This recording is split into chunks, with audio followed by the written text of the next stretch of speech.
Bai, ja, hilabete edo daramagu pixka matraka ematen edo abisua ematen, ez? Badaukagu zeo zer itsasadarren eta ja, gogotsu egon gara pixka destripatzeko zertan den aurtengo nobedadea. Karriko ditugu, entxable handi erraldoi esan dugu, ez dakit zenbat metro dira, ez dakit 12 bat metro itsasadarrean irekia, 10etan eta 5etan, bakizue itsasgorak, itsasberak hemen Bilbon garrantzitsua dira eta ez dugu inor botako itsasadarrera urgabe, ezta? Jaigunean erdian daukagu itsasadarra eta uste dugu elementu banatzailea izan baino integratzailea izan behar dela eta espazio hori hartu nahi genuen ja aspalditik, beraz itsasadarrera salto egingo dugu aurten konpartzetatik. Ni ondino urtetik urtera harritu egiten nahi zenbat jendek ematen duen izena, hori ez daukagu dorsalik, jada ikusi beharko dugu posible den zabaltzea aurrengo edizioetarako, ez da? Baina marka ederra, aste nagusian zehar, 9 egun, kaineroak, luzeak, hainbat gauza, eta urtetik urtera harrera hobea eta ezin hobea du, da beste 20 bat egingo dugu, seguru.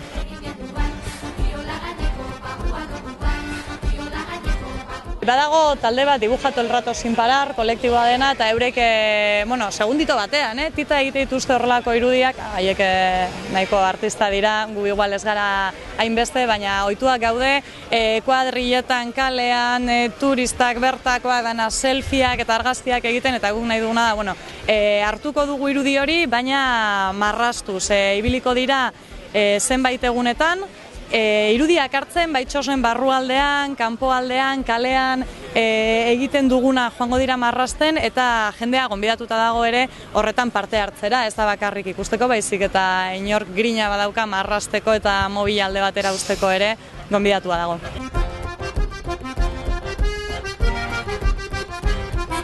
Askotan gertatzen zaigu heldu hori, ez? Guk badakigula zer nahi dugun, zelan egin nahi dugun, eta guk egiten dugu diseinua danontzat.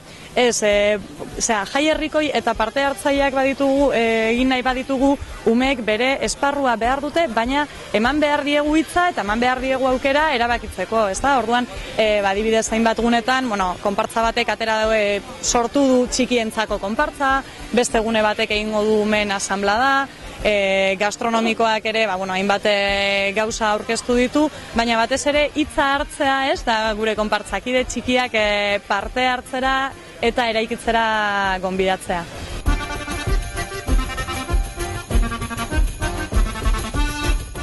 Bai, agian gogorazpen argiagoak ditugulako ordukoak.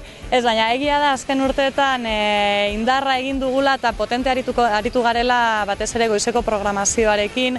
Giro ederra egoten da, txosna gehienak irekita daude, umeentzako, baina helduentzako programazioa dago egunean zehar.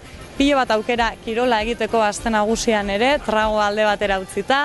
Gauez ere martxa dago, baina bestelakoa ja badaukagu musika, txosnagunea eta juergan norberak egiteko.